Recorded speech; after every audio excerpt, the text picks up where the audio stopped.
Ang ating masiyahing bida na si Toro Aban ay parte ng isang team ng mga warriors na highly ranked na pinamumunuan ng kanyang best friend na si Sign na isang kilalang mandirigma. Magkaibigan na sila simula pagkabata at ang kanilang grupo ay may matibay na samahan kung saan lagi silang nagtutulungan sa loob at labas ng digmaan. Para bang wala nang makakasira ng kanilang samahan. Masaya na sana pero ang ibang mga members ay pinaupo siya at sinabing siya ay aalisin sa grupo. Masyadong mahina si Toro kumpara sa ibang members. Napahawak na lang si Sain sa kanyang ulo habang kunwaring concern. O hindi ko kakayanin na mapahamak ang best friend ko kaya mas maigi na ito. Tulad ng inaasahan, ang ating bida ay sobrang na-shock at napanganga na lang. Tinitigan niya ang kanyang fiancé na si Lisa ngunit hindi man lang ito nagpakita ng awa at sumang-ayon na lamang sa kanilang leader.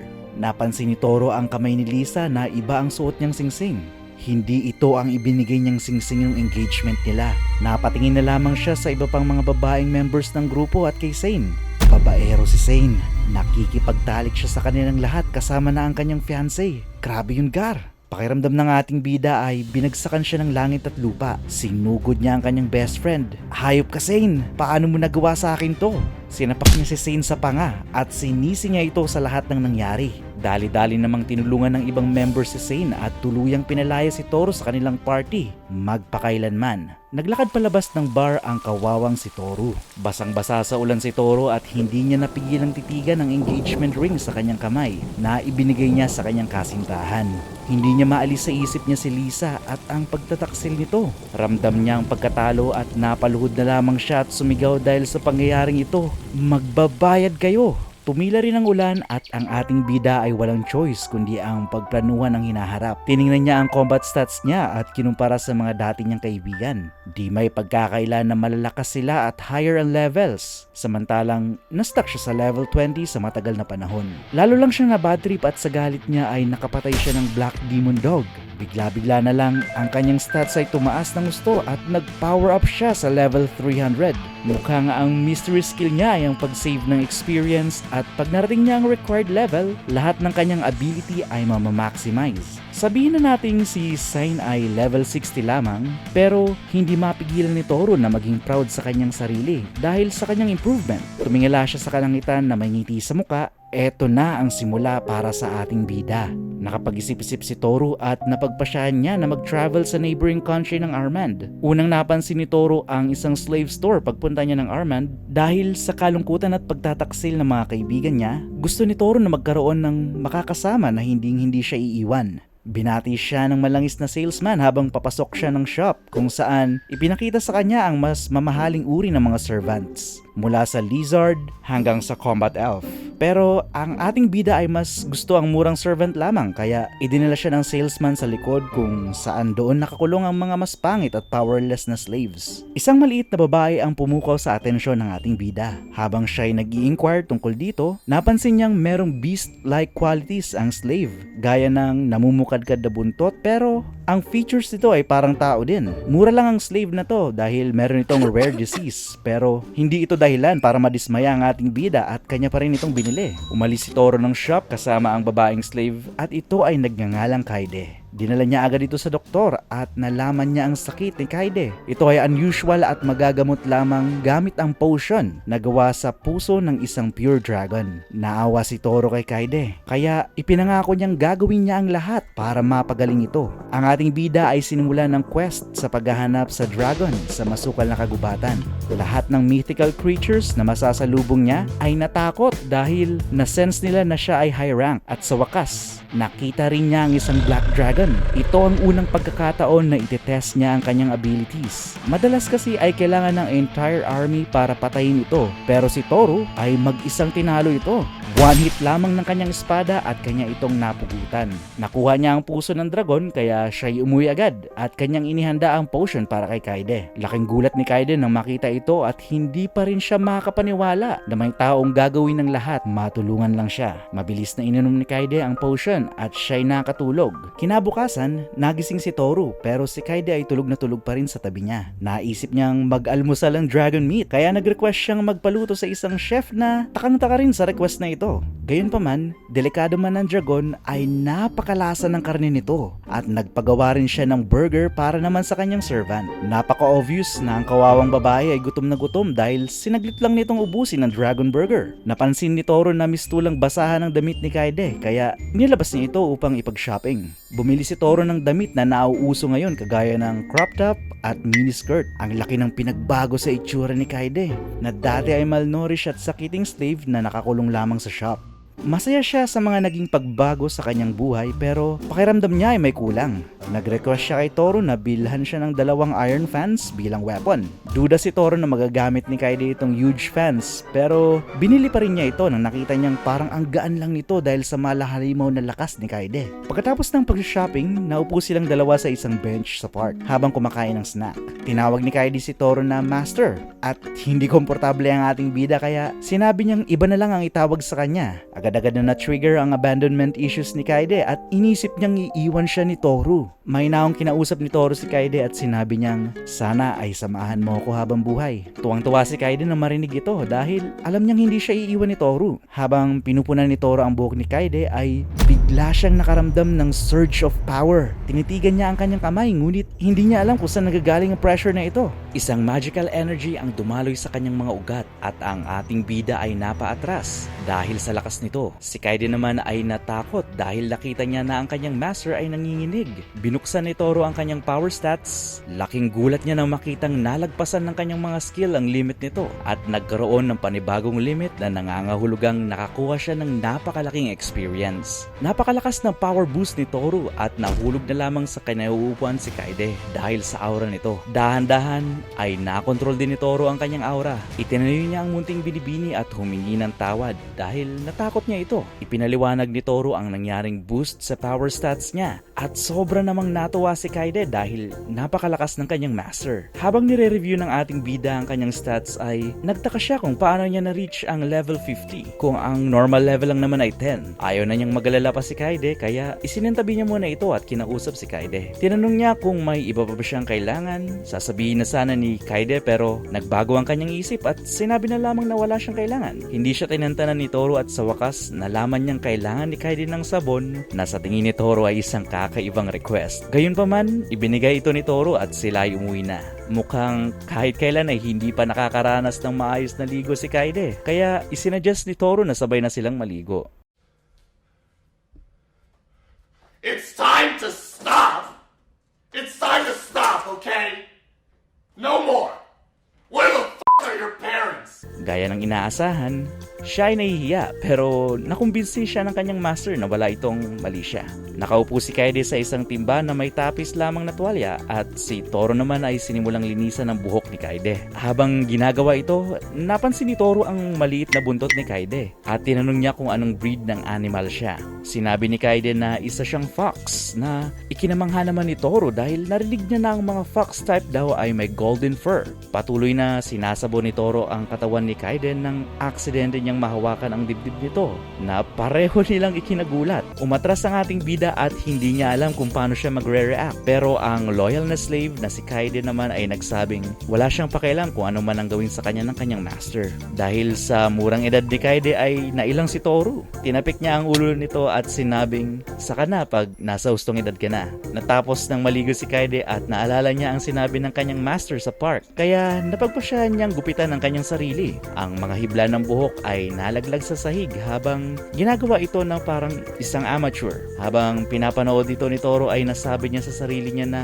maganda rin pala si Kaede. Napansin niyang may 2 part na nakausli sa ulo ni Kaede na nakalimutan natang gupitan. Sinabi ni Kaede na iyon ang kanyang animal ears na ikinagulat ng ating bida dahil meron din siyang tenga ng tao. Ang Diyos na lumikha sa kanila ay mukhang may ear fetish. dahil tila hindi pa sapat ang isang pares ng tainga para sa kanila. Lumipas ang maghapon at kanilang nalinis ang kanilang bahay. Kahit na isa itong slave, inalagaan ni Toru ng maigi si Kaede at tinutulungan sa mga gawain. Sobrang saya ni Kaede at sinabi niya sa kanyang master na nag-enjoy siya at sana'y mas marami pa silang magawang unforgettable memories ng magkasama. Kinabukasan, si Toru ay umuwing pagod na pagod at galit. Napansin ito ni Kaede at tinanong siya ni Kaede kung anong nangyari. Sumagot naman si Toru, kasi yung matandang salesman sa store, siningil ba naman ako ng pagkamahal-mahal para lang sa sword repair? Nakatitig lamang si Kaede at nagtataka. Ipinaliwanag ni Toru na nililinis niya ang sword niya nung nakaraan at accident din niyang nasira ito. Dahil kailangan niya ng bagong weapon, pumunta siya sa isang armory kung saan ipinakita sa kanya ng salesman ang pinakamatibay na espada. Ang kaso, isang wasiwas lamang niya ay nasira ito agad. Hindi lang yon, nabasag din ang mga bintana ng shop. Nang humupa ang alikabok sa shop, natameme na lang ang salesman dahil lahat ng tinda niyang weapon ay nagsilaglagan at tumalsik kung saan-saan. Dahil dito, ang ating bida ay napabahayad ng malaki dahil sa damage na kanyang nilikha. Ayaw na ni Kaede na mag-alala pa ang kanyang master, kaya naman to the rescue siya at sinabing meron siyang perfect weapon para sa kagaya ni Toru, na isang matapang na warrior. Si Toru naman ang namangha nang sinamahan siya ni Kaede sa Temple of Sacred Arms. Ang templo ay merong sacred weapons na magagamit lamang ng mga hero. Si Toru ay duda kung karapat-dapat ba siya at kung mabubunot ba niya ang espada. Pero si Kaede ay tiwalang-tiwala sa ability ng kanyang master at in-encourage niya ito. Pagpasok sa templo, ang unang napansin ni Toru ay kung gaano kalawak ito. Ipinaliwanag ni Kaede na ayon sa sabi-sabi, ang templong ito raw ay itinayo ng mga gods. Hindi lang yon, merong mga pagsubok na dapat pagdaanan para makuha ang legendary weapon. Ang unang pagsubok ay ang buksan ng nakakandadong pinto ng templo at ang pangalawa naman ay bunutin ng sword. Madali lang, di ba? Sabi ni Kaede. Yun ay nang makita ni Toru ang napakalaking pinto. Maliban sa design, mukhang ang pinto ay kaya lamang mabuksan ng isang napakalakas na higante. Lalo na't wala man lang itong handle. Subalit ang pambihirang skills ni Toru ay kanyang nagamit. Hinawakan lang niya ang pinto at kanya itong nabuksan. Wala nang sasaya pa kay Kaede na sumisigaw pa sa tuwa. Silang dalawa ay pumasok kung saan nakita nila ang sacred sword. Mukhang matindi ang pagkakabaon nito at kahit pa ang ating bida ay nahihirapang bunutin ito. Ginamit niya ang buong niyang lakas at sa wakas, nakuha niya ang sacred sword. Sinabi ni Kaede na ang sacred sword ay dumedepende sa user nito. Kahit ito ay mukhang one-handed weapon, ang weapon mismo ang mag-a-adjust para kay Toru. Naisip ng ating bida na ang lahat ng ito ay imposible kung hindi dahil kay Kaede. At sobra niya itong na-appreciate. Pero si Kaede ay humble lang at tinawag pa ang kanyang master na Chosen One. Nasiyahan naman si Toru sa mga papuring ito dahil never siyang napuri nung nasa team pa siya ng mga warriors noon. Lumabas sila ng building at sinabi ni Toru na kapag narating nila ang city, silang dalawa ay bubuo ng grupo at mag-e-explore ng magkasama. Isang masayang ngiti ang ipinakita ni Kaede kung saan siya ay masaya basta't kasama niya ang kanyang master. Mabalik naman tayo sa dating grupo ni Toru. Abala si Sane na makipagtalik sa ibang mga babaeng members ng team. Literal na ihilang ang pahinga, ika nga, na halos maubusan na sila ng hininga kaya nakapaupo na lamang si Sane para magpahinga. Naisip niya bigla si Toru kaya bigla na lang siyang napangiti na parang aso. Parang tuwang-tuwa siyang pagtaksila ng kanyang best friend. Bukod sa pagpapatalsik sa kanya sa team ay nagawa nitong agawin ng fiancé ni Toru. Walang kaalam-alam ang kawawa nating bida na matagal nang may nangyayari kay Lisa at Sane. Pinuntahan ni Sane ng dalawa pang babaeng team members, sila Nei at Suwara. Sabay, ginamitan niya ng kanyang secret skill, ang Demonic Eye of Lure, para i-hypnotize sila at gawing sex slaves uli. Ito ang skill na ginamit niya para pagtaksila ng lahat si Toru. Napakalakas ng skill na ito na sa isang tingin lang ni Sane ay nakalimutan ni Lisa na mahal niya si Toru at para magtaksil. Noon pa man ay malaki na talaga ang inggit ni Sane kay Toru. Meron kasi si Torung natural na charm sa mga babae at naging malaking insulto ito para kay Sane. Kaya nung na-unlock ni Sane ang Eye of Lure, una niya tong ginamit sa fiancé ni Toru at sumunod sa ibang member pa ng party. Hanggang sa nakumbinsi niya ang lahat na patalsikin sa party ang ating kawawang bida. Habang nakikipagtalik siya sa dalawang babae, tuwang-tuwa si Sane dahil wala nang pabigat na low-level members sa kanilang party. Mas makakapag-focus na siya para talunin ang Demon Lord. Ang Demon Lord ay lumalabas lamang kada 100 years na may dalang delubyo at wala itong kinakampihan sa demonic o human tribe. Naisip niya bigla si Lisa na nasa ilalim pa rin ng kanyang spell. Ini-imagine niya na kung gaano siya sisikat at yayaman once na natalo niya na ang Demon Lord. Ang buong mundo ay sasambahin siya. Yes! Sure win na to! Ang sigaw ni Zane. Natuwang-tuwa at kala mo ay nanalo na. Nagulat na lamang ang mayabang na warrior nang mabalitaan niya na ang legendary dragon na dapat ay tatalunin niya ay napatay na. Hindi maitago ni Zane ang gulat habang tinatanong niya ang matandang lalaki kung sino ang pumaslang sa napakalakas na dragong iyon. Hindi alam ng matanda kung sino ang tumapos sa dragon. Nakita lang nila na wala na itong ulo sa gitna ng kagubatan. Sa galit ni Zane sa mga naririnig ay sinuntok niya ang puno sa kanyang tabi. Si Lisa, Ney at Suara na under pa rin ng kanyang spell ay kinomfort siya. Panggap lang ang ngiti ni Zane at bigla niyang naisip na pumunta sa Sacred Temple of Arms. Pero pagdating sa templo ay sobra siyang na-shock. May nakakuha na ng legendary weapon. Hindi na makontrol ni Zane ang galit niya kaya nang iko-comfort siya ni Lisa ay sinampal niya ito at pinagbanta ang papatayin kapag ginawa pa ulit ito. Dahil sa mga nangyayaring ito ay napaisip na lamang si Zane kung may kinalaman ba si Toru sa mga ito. Pero hindi. Paanong ang isang low-level warrior na gaya niya ay makakatalo ng dragon at mabubunot ang legendary weapon? Napaka-imposible nito kaya napag-isip ni Zane na baguhin na lang ang kanyang plano. Isa sa kanyang naiisip para sumikat ay i-conquer ang Dungeon of Luntata. Agad siyang nagtanong sa mga taga roon para kumuha ng impormasyon at nalaman niyang na-conquer na ito. Napaluhod na lamang si Zane. Hindi niya maintindihan kung paano at sino ba itong misteryosong warrior na lagi na lang siyang nauunahan. Bumalik tayo ng isang buwan bago ito. Ang ating bida at si Kaede ay nasa bayan ng Luntata para kunin ang kanilang adventurer cards. Si Kaede ay junior level D habang si Toru naman na galing sa isang S-rank party ay naging level B. Habang naglilibot-libot sa bayan ay napansin ni Kaede ang malakas na amoy ng alak at sinabi ng ating bida na normal lang ito sa lugar na ito since kilala ang Luntata sa kasiyahan at mga entertainment, mga bar, parang BGC, ganun. Kung ano-ano na ang naiisip ni Kaede na pwedeng gawin ng kanyang master sa lugar na ito. Kaya pinaalala niya ulit ang tungkol sa dungeon na nasa city. Nasa isip na ito ni Toru at sabi niya ipupuntahan nila ito kinabukasan. Pinaliwanag ni Toru ang kalakaran ng mga dungeon sa kagaya nilang adventurer. Maraming adventurer ang kumikita sa pagpatay sa mga monsters kapag binenta ang mga treasure at materials na makukuha nila doon.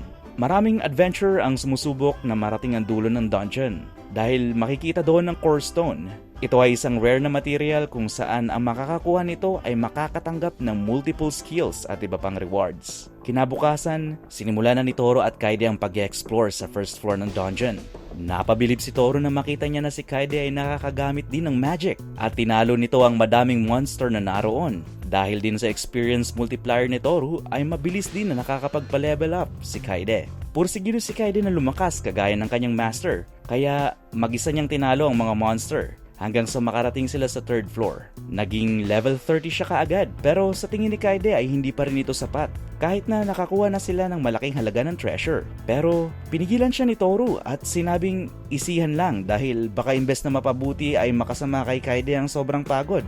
Gumamit sila ng magical object na naging storage bag at sila ay lumabas ng dungeon. Nakarami ng coins si Kaede kaya nakapag-decide siyang umorder ng maraming pagkain para mag-celebrate kasama ang kanyang master. Si Toru naman ay parang nagdadalawang isip na sumalo dahil grabe ang pagod ni Kaede para makuha ito. Sinimangutan siya ni Kaede kaya hindi natiis ito ng ating bida kaya kumain na rin siya at nagpakabusog. Success at busog ang araw na ito para sa kanilang dalawa kaya umuwi na rin sila. Habang naglalakad, hindi mapigilan ni Toru na magpasalamat dahil nagkaroon siya ng gantong kasama at na-realize niya na hindi pa katapusan ng lahat para sa kanya. Kinabukasan, si Toru ay nagising sa pagkakasagi ni Kaede. Malabo man ang paningin dahil sa pagkakagising ay napansin niyang nakaupo si Kaede sa tabi niya habang kinukumutan ng sarili nito. Habang buwabalik ang paningin ni Toru sa normal ay napansin niyang napakalaki na ng pinagbago ni Kaede. Again, napakalaki. Sa loob ng isang gabi lamang, ang kanyang tenga ay lumaki at ang katawan nito ay parang isang ganap na dalaga na. Ano kayang susunod na mga adventures nila lalo na't nagkaroon na ng transformation si Kaede? Abangan sa part 2. Don't forget to like, share, and subscribe.